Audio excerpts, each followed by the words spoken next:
I'm going to talk to now James Sunderland, retired Army Colonel and former MP. We ran a bit long there with John Mayer, who seems to think that Match of the Day is live. It's not. It's not live. It's recorded, for heaven's sake. A couple of people suggesting Laura Wood should be the new Match of the Day host. That would be great. I think she'd be really good at it. James, very good morning to you. Good morning, Mike. How are you? Yeah, I'm very well indeed, actually. Very well indeed. And we finally got rid of Gary Lineker, so that's cheered me up no end.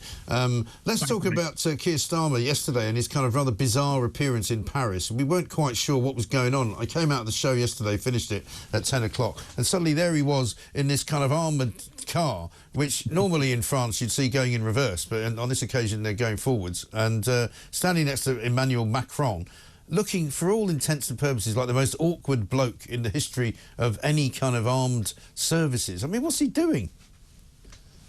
I've no idea at all. I mean, he's clearly there for serious talks, but I regret that the images of him in that car, reminiscent of Mussolini, perhaps, without the headgear, pretty silly. And I'm afraid it has detracted, in my view, from what should have been a very serious day, Armistice Day, the first British leader to be there, laying a wreath since Churchill. So, but you know what? But you can perhaps answer me this question, because a lot of his supporters were having a go at me yesterday, going, "Oh, well, of course he's gone to France to celebrate and commemorate the 80th anniversary of the end of the Second World War." And I went, "Well, fine. Well, why did nobody go on the 70th anniversary or the 60th anniversary or the 50th? I mean, no previous Prime Minister has done what he just did since Winston Churchill did it."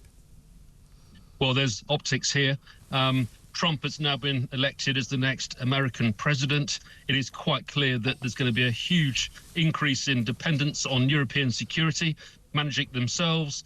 It's really important for Starmer perhaps to get allies on the world stage. Who better to talk to than Macron? And it is inevitable now that that Europe is going to have to step up for its own security. The US, in my view, will have to draw down from Europe if they're going to follow Trump's mantra.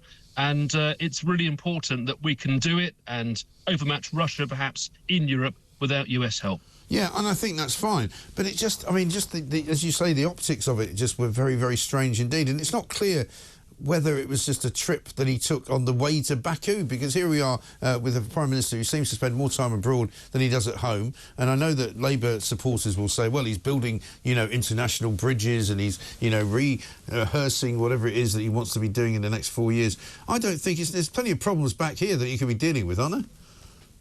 Well, I totally agree. But Labour is right in that sense, because Starmer does need to build allies on the world stage. Britain is much weaker on the world stage since Labour came to power. There is no question that the decisions that have been taken, the Chagos Islands, there's no question that Trump coming to power in the US will weaken Starmer further. It is inevitable that Starmer is going to be on the world stage saying, look, I'm still here. Britain is still a force to be reckoned with. We're still part of the UN Security Council. But I think Starmer is lonely, and I think Starmer's made mistakes. I think the Lamy situation is also a complete disaster for the UK, and we've got work to do to rebuild that relationship now with the US following Trump's victory. Yeah, I think you're absolutely right. James, great to talk to you. Thanks very much indeed. James Sunderland, retired Army Colonel, former MP, sensible man. There's a lot of sensible people out there. None of them are in the government, unfortunately. This is Talk.